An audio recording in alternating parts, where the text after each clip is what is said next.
বাংলাদেশের একটি ঐতিহাসিক নির্বাচনের পর গত 12 ফেব্রুয়ারি আমরা একটা নতুন সরকার পেয়েছি। 19 বছর পরে নতুন একটি সরকার, 17 বছর পর দেশে ফিরে একজন প্রধানমন্ত্রী, 35 বছর পর একজন পুরুষ প্রধানমন্ত্রী। সেই সাথে সাথে বর্তমান বিশ্বের রাজনৈতিক অবস্থা, ইরানের যুদ্ধ। ইরান অলরেডি সৌদি আরব, ইউএই, কাতার এইগুলা দেশেতে তাদের অ্যাটাক হচ্ছে। এইগুলা ওভারকাম করে আমরা কি একটি নতুন বাংলাদেশ দেখতে পাবো? আসসালামু আলাইকুম, স্বাগত জানাচ্ছি আমার আজকের পডকাস্টে। বাংলাদেশের একটি ঐতিহাসিক নির্বাচনের পর গত 12 ফেব্রুয়ারি আমরা একটা নতুন সরকার পেয়েছি। প্রায় 19 বছর পর বাংলাদেশ জাতীয়তাবাদী দল বিএনপি ক্ষমতায় আসলো এবং সবচেয়ে নতুন একটা জিনিস হচ্ছে গিয়ে প্রায় 35 বছর পরে বাংলাদেশ পেল একজন পুরুষ প্রধানমন্ত্রী এবং 17 বছর প্রবাসী থেকে তারেক রহমান বাংলাদেশের প্রধানমন্ত্রী হিসেবে দায়িত্ব নিয়েছেন। দীর্ঘ 17 বছর প্রবাসে থেকে বাংলাদেশে গিয়েই প্রধানমন্ত্রীর দায়িত্ব নিলেন জনাব তারেক রহমান। এখন কথা হচ্ছে বিএনপির সামনে কি চ্যালেঞ্জ আছে, বাংলাদেশ এখন কোন পথে।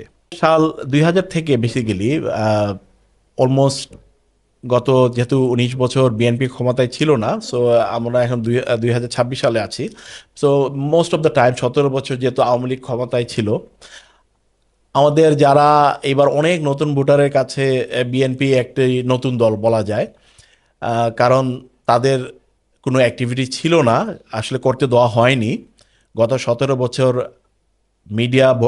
মিডিয়া ফুল কাভারেজ দিয়েছিল আওয়ামী লীগ সরকারকে।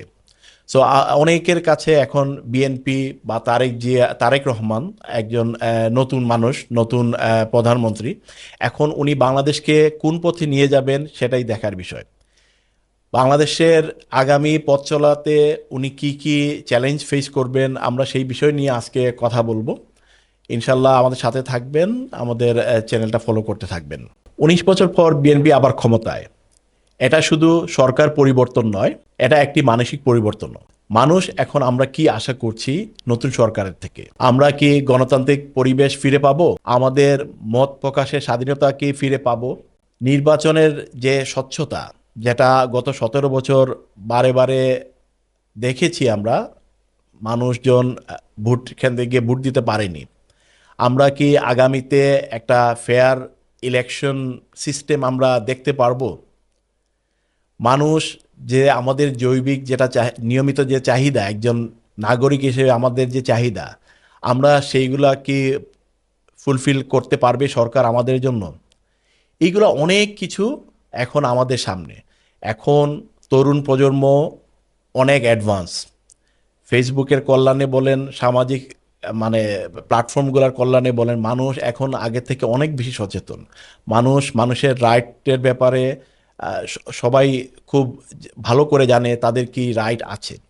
এখন কথা হচ্ছে 17 বছর ইংল্যান্ডের মতো একটি দেশে থেকে তারেক রহমান আমাদের বাংলাদেশি জনগণকে সেই নতুন একটা সরকারের ধারণা, নতুন একটা বাংলাদেশ উপহার দিতে পারবেন কি?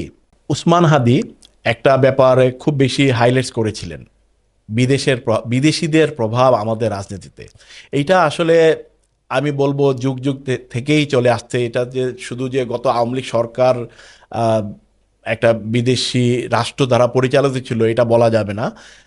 বাংলাদেশ স্বাধীন হওয়ার পর থেকেই একটা বিদেশের প্রভাব ছিল। বিদেশি প্রভাব আমরা কখনোই বের হয়ে আসতে পারি না। আমাদের প্রতিবেশী রাষ্ট্রদের নিয়েই আমাদের চলতে হবে। এটার প্রতিবেশী রাষ্ট্র ছাড়া আমরা চলতে পারবো না। তার উপরে ইন্ডিয়া বা ভারত আমাদের চারপাশেই তাদের অবস্থান, তাদের সাথে নিয়ে আমাদের চলতে হবে। ওয়েস্টার্ন কান্ট্রিগুলার সাথে আমাদের বিজনেস, তাদের অনেক কিছু আমাদেরকে মেনটেন করে চলতে হবে। কিন্তু আমরা কি আমাদের বাংলাদেশি হিসেবে স্বাধীনভাবে কি চলতে পারবো? তারেক রহমান কি বিদেশের যে একটা প্রভাব আমাদের রাজনীতির উপরে, সেই প্রভাব থেকে বের হয়ে উসমান হাদি যেটা চাচ্ছিলেন, সবসময় আমাদের চোখ খুলে দিচ্ছিলেন যে বিদেশি প্রভাব মুক্ত আমরা একটা বাংলাদেশের রাজনৈতিক এনভায়রনমেন্ট চাই, এই জিনিসটা কি বিএনপি দিতে পারবে কিনা? বিএনপি সরকারের সামনে অনেকগুলো চ্যালেঞ্জ। তাদের কাছে সবচেয়ে বড় যে চ্যালেঞ্জ, যেটা বাংলাদেশের জন্য, যে কোনো সরকারের জন্য আসলে এটা আসলে আমরা অলওয়েজ ফেস করে থাকি, যেটা হচ্ছে আইনের শাসন। মানুষ কি তাদের আইনের শাসন ফেরত পাবে? আমরা কি প্রতিশোধের একটা মানে আন্দোলন যেটা বা রাজনীতি ছিল সেটার থেকে বের হয়ে আসতে পারবো কিনা, আমরা আইনের শাসনের মধ্যে চলতে পারবো কিনা, এই জিনিসটা তারেক জিয়াকে মেনটেন করতে হবে, এনশিওর করতে হবে জনগণ যাতে আইনের শাসন পায়। প্রশাসনের নিরপেক্ষতা একটা বিশাল একটা ব্যাপার। আমরা দেখেছি গত 17 বছর প্রশাসন নগ্নভাবে আওয়ামী লীগ সরকারকে সাপোর্ট দিয়ে গিয়েছে। বিএনপি কি সেই ধারা থেকে বের হয়ে আসতে পারবে? এটা একটা বিগ কোয়েশ্চেন। আমরা যতটা সরকার বাংলাদেশে এসেছে, প্রশাসনকে তারা কন্ট্রোল করেছে। এটা কি বিএনপি কি একটা নিরপেক্ষ প্রশাসন দিতে পারবে আমাদেরকে? আমরা দেখেছি গত 17 বছর বাংলাদেশের ব্যাংকগুলাকে কিভাবে লুটপাট করা হয়েছে। বাংলাদেশের ব্যাংকগুলার বিশাল ঋণে জর্জরিত। বাংলাদেশের গত তত্ত্বাবধায়ক সরকার যেটা চেষ্টা করছিল, গত ইন্ট্রিম গভর্নমেন্ট, যেটা 5টা ব্যাংকে এক করে, কারণ 5টা ব্যাংক এত উইক হয়ে গিয়েছিল, তারা যারা ডিপোজিট রেখেছেন তাদেরকে সাধারণ জনগণের টাকা, সেই টাকাটা দেওয়ার ক্যাপাসিটি ব্যাংকগুলোর নাই, ছিল না। তো সরকার সেটা চেষ্টা করেছে, 5টা ব্যাংকে একসাথে করে স্লোলি সবার টাকা ফেরত দেওয়ার চেষ্টা করছে। তো এই যে ব্যাংকিংয়ের যে অর্থনৈতিক একটা যে আমাদের যে প্রবলেম ক্রিয়েট করেছে গত 17টা বছর সরকার যেভাবে লুটপাট করেছে, সেই অর্থনৈতিক পুনরুদ্ধার কি সম্ভব এই সরকারের মাধ্যমে? আমরা গত সপ্তাহখানিক ধরে দেখতে পারছি, যেটা একটা বড় চ্যালেঞ্জ হিসেবে আসবে আমাদের বাংলাদেশিদের জন্য। আসলে এটা একটা বিএনপির জন্য একটা বিগ চ্যালেঞ্জ হবে, যে একে তো গত 17 বছরের লুটপাটের পরে একটা ভঙ্গুর অর্থনৈতিক বিএনপির হাতে পড়েছে, সেটা থেকে উদ্ধার হওয়া। সেই সাথে সাথে আমরা যেটা আগামীতে বিগ একটা চ্যালেঞ্জ ফেস করব, সেটা হচ্ছে গিয়ে ইরানের যুদ্ধ। ইরান অলরেডি সৌদি আরব, ইউএই, কাতার, এইগুলা দেশেতে তাদের অ্যাটাক হচ্ছে। আহ, যেখানে আমাদের প্রবাসী বাংলাদেশিরা সবচেয়ে বেশি অবস্থান করেন, বিশেষ করে সৌদি আরবে। যদি এই যুদ্ধ খুব তাড়াতাড়ি শেষ না হয়, এইটা যদি লং টার্ম চলতে থাকে, আমরা বাংলাদেশ আসলে যেটা আমরা রেমিটেন্সের উপরে আমরা ডিপেন্ডেন্ট একটা কান্ট্রি, আমাদের রিজার্ভ যে কারণে স্ট্রং একটা রিজার্ভ আছে প্রবাসী বাংলাদেশিরা, সেই প্রবাসী বাংলাদেশিরা সবচেয়ে বেশি যে দেশগুলোতে আছে মিডল ইস্ট কান্ট্রিতে, সেই যে আপনার রেমিটেন্সের যে একটা প্রভাব আমাদের অর্থনীতিতে পড়বে, এই থেকে উদ্ধার আমরা কিভাবে হব জানি না, সরকার কি প্ল্যান করছেন জানি না। সো এইটা একটা বিগ চ্যালেঞ্জ বিএনপির সরকারের সামনে থাকবে। একে তো ভঙ্গুর অর্থনৈতিক ওনারা একটা কান্ট্রি পেয়েছেন, সেই সাথে সাথে যদি আগামীতে এটা যদি লং রানে যুদ্ধটা চলতে থাকে, মিডিল ইস্টের এফেক্টটা চলতে থাকে, তাহলে আমাদের তেলের দাম বাড়বে, আমাদের রেমিটেন্স কমে যাবে। তেলের দাম বাড়া মানে আমাদের আদার অন্যান্য কস্ট বেড়ে যাওয়া। তো এই জিনিসটা, চ্যালেঞ্জটা কিভাবে বিএনপি ফেস করতে পারে, এটা একটা দেখার বিষয়। সেই সাথে সাথে আসলে আমরা আশা করব যুদ্ধটা খুব তাড়াতাড়ি শেষ হয়ে যাবে, যাতে আমরা যেভাবে একটা একটা শান্ত একটা পৃথিবী আমরা চাচ্ছি সেইভাবে যাতে চলতে থাকে।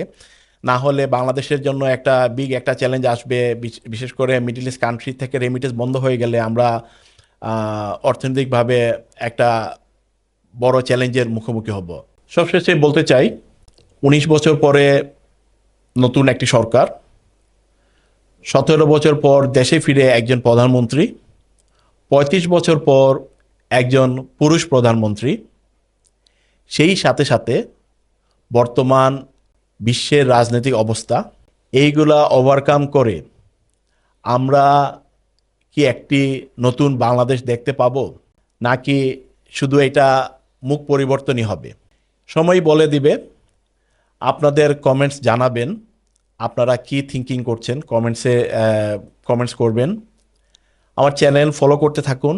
ইনশাল্লাহ আমরা আমাদের আগামী কোনো একটা পর্বে আমাদের কারেন্ট যে সিচুয়েশন, যেটা যুদ্ধ নিয়ে হচ্ছে, সেটার ইম্প্যাক্টটা কি বাংলাদেশের উপরে, সেটা নিয়ে আমরা আরও কথা বলবো। আপনাদের কমেন্টসে আপনাদের মতামত জানাবেন, আপনারা কি থিঙ্ক করছেন। ইনশাল্লাহ কথা হবে আগামী কোনো একটা পর্বে। আবার দেখা হবে। আসসালামু আলাইকুম।